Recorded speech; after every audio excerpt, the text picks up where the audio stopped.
देख स्टूडेंट्स, अभी हमने थोड़ी देर पहले देखा था कि यूजीसी नेट के जो एग्जाम की जो एलिजिबिलिटी है वो चेकआउट करी थी, और साथ में हमने ये भी देखा था कि इस एलिजिबिलिटी में कौन से स्टूडेंट्स अपना लेक्चरशिप का फॉर्म भर सकते हैं और कौन जीआरएफ के लिए एलिजिबल है। ठीक है, और साथ में हमने यूजीसी नेट के जो एग्जाम पैटर्न को भी देखा था कि पेपर 1 में, पेपर 2 और पेपर 3 कैसे कैसे इनमें आपस में डिफरेंसेस क्रिएट किया हुआ है यूजीसी नेट ने। तो स्टूडेंट्स, इस वीडियो में हम यूजीसी नेट का जो पेपर नंबर 1 है उसको हम पूरा तरह डिफाइन करते हैं कि उस पेपर 1 में एक्चुअली में आता क्या है, क्योंकि काफी स्टूडेंट्स का मेरे पास मेल आया था और मेल आता रहता है कि पेपर 1 में कितना पोर्शन एग्जाम के अंदर आता है और कितना हमें पढ़ने की आवश्यकता है।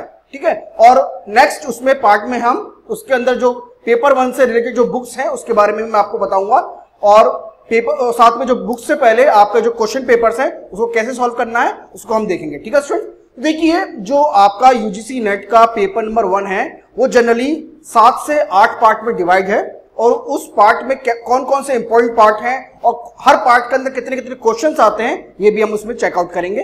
तो अब मैं आपको जो मेन जो उसका वर्टिकल डिवीजन है, कैसे कैसे वर्टिकल डिवीजन हम इसको करते हैं वो देखते हैं। ठीक है स्टूडेंट, तो चलिए मैं आपको उसमें बताता हूं। तो उससे पहले मैं आपको ये बता देता हूं, जैसे पेपर अभी थोड़ी देर पहले हमने बताया था कि पेपर नंबर 1 के अंदर आपके 60 क्वेश्चंस आएंगे, यानी 60 सवाल आपके पास आएंगे, और आपको उनमें से कोई से भी 50 क्वेश्चंस करने होंगे, यानी 50 क्वेश्चन आपको करने होंगे। अगर आप 50 से ज्यादा कर देते हैं तो आपके जो पहले 50 क्वेश्चन आपने किए हैं वो पहले वो मार्क हो जाएंगे। अभी तक का पैटर्न ऐसा है, अगर कोई चेंज आता है पेपर नंबर 1 के किसी एग्जाम इसके पैटर्न में तो यूजीसी नेट के नोटिफिकेशन में वो आ जाएगा, तो उसके अकॉर्डिंग मैं आपको उसको बता दूंगा कि उसमें कौन कौन सा चेंज किया गया है।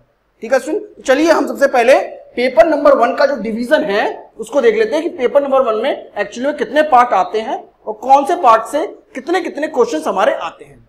ठीक है स्टूडेंट, तो चलिए सबसे पहले पेपर नंबर 1 में जो आपका इंपॉर्टेंट पार्ट है ये है आपका आईसीटी, जिसको आप इंफॉर्मेशन एंड कम्युनिकेशन टेक्नोलॉजी कह सकते हैं। इंफॉर्मेशन कम्युनिकेशन टेक्नोलॉजी, जो स्टूडेंट्स नॉन टेक्निकल बैकग्राउंड के हैं उनके लिए ये पार्ट बहुत दिक्कत करता है, क्योंकि इसके अंदर मेनली कंप्यूटर से रिलेटेड क्वेश्चंस आते हैं, और जो स्टूडेंट्स टेक्निकल बैकग्राउंड से नहीं है उनके लिए बहुत ज्यादा हर्डल प्रोड्यूस करता है। कोई डरने की जरूरत नहीं है, इसके अंदर हम कुछ ऐसे इंपॉर्टेंट सवाल करेंगे जिसको आप देखेंगे तो आपको हो जाएगा। तो देखिए इसमें आपको बताता हूं, ये जो पार्ट है इसमें हम लिखते हैं information communication technology, information and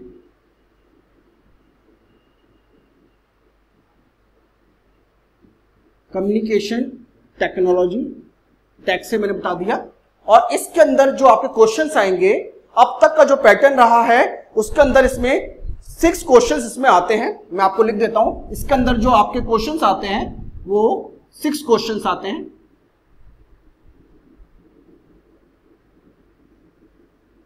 ठीक है, 6 क्वेश्चंस आते हैं। ये बहुत इंपॉर्टेंट पार्ट है क्योंकि बहुत सिंपल होता है, और आपको मैंने जैसे कि अभी बताया था थोड़ी देर पहले कि पेपर नंबर 1 में आप जितना स्कोर कर लें आपको उतना बेनिफिट है, क्योंकि पेपर 2 और पेपर 3 में जो होता है, पेपर 2 में टाइम का बहुत हर्डल होता है, टाइम बहुत बाउंडेशन बहुत कम होता है, टाइम बहुत कम होता है स्टूडेंट के पास, उसमें स्कोर करना काफी मुश्किल होता है। बट इस पेपर में, पेपर नंबर 1 में आपका स्कोरिंग पेपर है और उसमें जितना आप ज्यादा स्कोर कर सकते हैं उतना आपके लिए सही रहेगा। अब देखिए सेकंड जो क्वेश्चन है आपका वो कम्युनिकेशन है। कम्युनिकेशन, जिसे कुछ लोग कम्युनिकेशन भी कहते हैं, कम्युनिकेशन, और इसमें भी 6 क्वेश्चंस एग्जाम के अंदर आते हैं। इसके अंदर भी 6 क्वेश्चंस पेपर में आते हैं। कम्युनिकेशंस के अंदर जो कम्युनिकेशन थ्योरी है, जिसे आप हिंदी में संप्रेषण कहते हैं, उसके कुछ सिद्धांत होते हैं, उनको हम डिस्कस करेंगे, जैसे इनकोडिंग, डिकोडिंग। अभी मैं आपको इसके एग्जाम के पैटर्न के बारे में बता देता हूं, फिर हम इसका एक किस पार्ट में कौन कौन सा पार्ट हमारा इंपॉर्टेंट है उसको भी हम डिस्कस करेंगे। ठीक है, नाउ थर्ड पार्ट हमारा आता है जनरल स्टडीज का। जनरल स्टडीज का आता है, और इसके अंदर भी जो क्वेश्चंस हैं वो 12 क्वेश्चन है, 12 क्वेश्चन इसमें आते हैं, 12 क्वेश्चन आते हैं। अब इसमें जरा ध्यान देने वाली बात है कि जनरल स्टडीज में जो करंट अफेयर से रिलेटेड कोई क्वेश्चंस होते हैं वो भी आते हैं, साथ में जो एनवायरनमेंट का पार्ट है वो भी आता है, और जो आपके इंडियन पॉलिटी है, इंडियन पॉलिटिकल साइंस के जो क्वेश्चन है, इंडियन पॉलिटी जिसे आप बोल सकते हैं, उसके भी क्वेश्चंस आते हैं। तो उसका जो डिवीजन है वो आपको बताता हूं, पर आप ध्यान रखिएगा जो आपके जनरल स्टडीज के जो क्वेश्चन है, टोटल नंबर ऑफ क्वेश्चन आपके इसमें 12 है। जनरल स्टडीज का पार्ट जो कंसीडर करता है 12 क्वेश्चन इसके अंदर आते हैं, ठीक है। नाउ फोर्थ पार्ट आपका जो है, फोर्थ पार्ट, ये 3 पार्ट्स हो गए आपके। फोर्थ पार्ट के अंदर आप रिसर्च मेथोलॉजी को ले सकते हैं हम, रिसर्च मेथोलॉजी फोर्थ पार्ट है हमारा।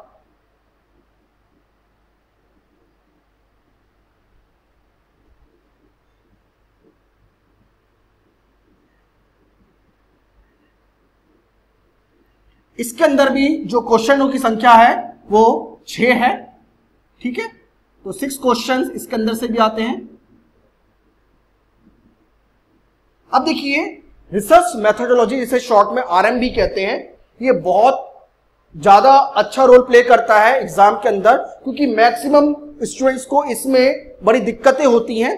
तो आरएम के अंदर कितना हमें टॉपिक पढ़ना है, बहुत से स्टूडेंट क्या करते हैं आरएम की पूरी बुक उठा लेते हैं और पढ़ना स्टार्ट कर देते हैं, जो कि ऐसा नहीं है, क्योंकि रिसर्च मेथोडोलॉजी को आपको इतना डीपली नहीं जाना है, क्योंकि आपके मात्र 6 सवाल आते हैं, ठीक है, केवल 6 क्वेश्चंस आते हैं। तो कौन सा पार्ट आरएम के अंदर इंपॉर्टेंट है, कौन सा नहीं है, तो आपने अपनी मास्टर डिग्री में जो आपने टॉपिक लिया होगा उसके अंदर रिसर्च मेथोडोलॉजी के एक अलग से सब्जेक्ट होता है, जिसके अंदर हमें रिसर्च के अंदर, यानी हम जो रिसर्च करते हैं उसमें कौन कौन से हमारे बेसिक प्रिंसिपल्स होते हैं, मूल सिद्धांत होते हैं, उनको हम देखते हैं, ठीक है। तो इसके अंदर भी जो है वो 6 क्वेश्चंस है, इसको भी हम आगे डिफाइन करेंगे कि कितना कितना इसमें आता है। उसके बाद हमारे पास इंपॉर्टेंट है मैथमेटिक्स एंड रीजनिंग, यानी जो गणित है आपका और रीजनिंग का पार्ट है वो भी पेपर में आता है, पर बहुत सिंपल होता है और ये बहुत अच्छा पार्ट है स्कोर करने का।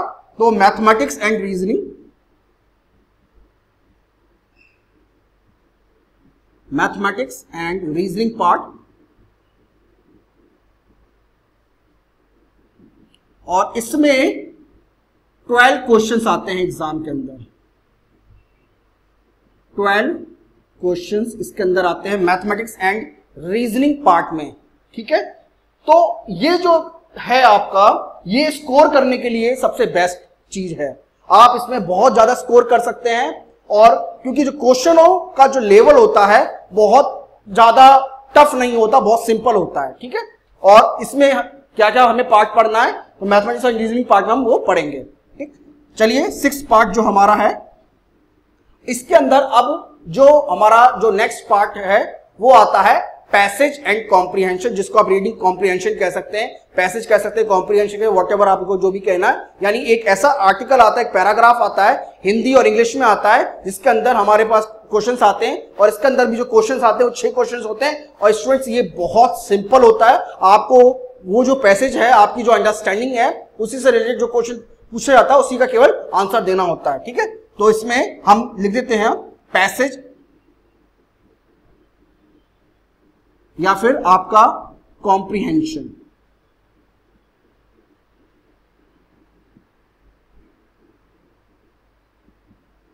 और इसका जो पार्ट है इसमें भी 6 क्वेश्चंस हमारे एग्जाम में आते हैं,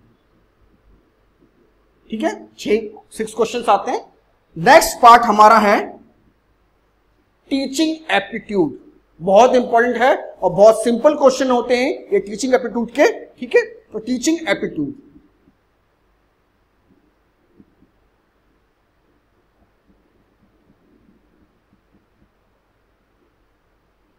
और इसमें भी हमारे 6 क्वेश्चंस हैं।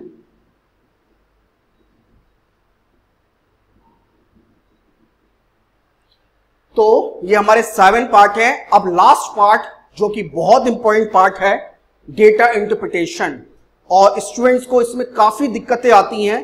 डेटा इंटरप्रिटेशन के जो क्वेश्चंस आते हैं वो जनरली 6 क्वेश्चंस आते हैं, कभी कभार एक ही तरह का डेटा दिया होता है और उसी डेटा पे 6 क्वेश्चन होते हैं, कभी कभार 2 डेटा दिए होते हैं, यानी 2 डेटा का मतलब है आपको एक सेपरेट डेटा पर 3 क्वेश्चन, एक दूसरे सेपरेट डेटा पर another 3 क्वेश्चन। तो टोटल क्वेश्चनों की संख्या आपकी 6 होगी और डेटा इंटरप्रिटेशन जिसको हम शॉर्ट में DIB कहते हैं, इसके अंदर हमारे 6 क्वेश्चन आते हैं, 6 क्वेश्चन हमारी आते हैं। और ये पार्ट भी स्टूडेंट्स बहुत इजी होता है, बट जो नॉन टेक्निकल स्टूडेंट्स हैं उनके लिए काफी दिक्कतें प्रोड्यूस करता है। और डेटा इंटरप्रिटेशन में हमें कैसे सवाल करने हैं उनको भी हम देखेंगे। ठीक है, तो last part and most important part, data interpretation.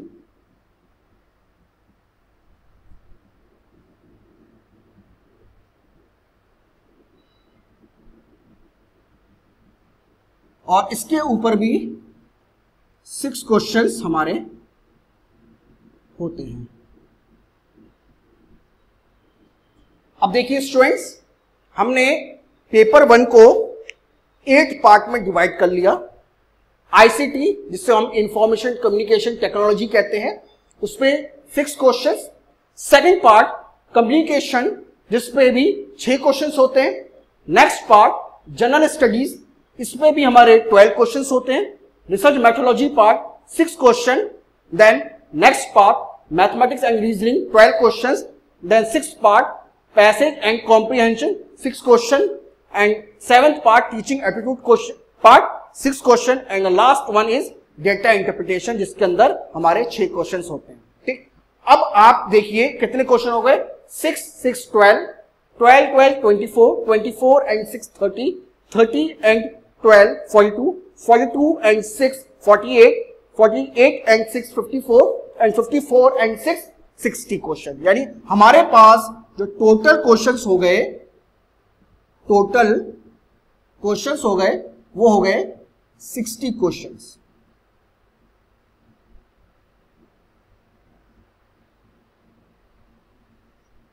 ठीक है, ये 60 क्वेश्चंस हमारे एग्जाम में आएंगे और ये हमारे एग्जाम पॉइंट ऑफ व्यू से बहुत इंपॉर्टेंट वो है। इन टॉपिक को हम कैसे हम इसका डिवीजन करेंगे और किस पार्ट में कितना कितना पार्ट आता है ये भी हम इसमें चेकआउट करेंगे। ठीक है, अब हम क्या करते हैं, एक एक पार्ट को इसमें डिवीजन इसका जो हमने किया है उस पार्ट में कितने कितने क्वेश्चंस हमारे आते हैं उनको भी देखेंगे और कैसा हमें ICT और या फिर जो भी हमने टॉपिक लिखे हैं इनमें कितने क्वेश्चन कितना टॉपिक हमारा एग्जाम में आएगा वो भी चेकआउट करना है। ठीक है स्टूडेंट, तो चलिए इनका हम डिवीजन कर लेते हैं।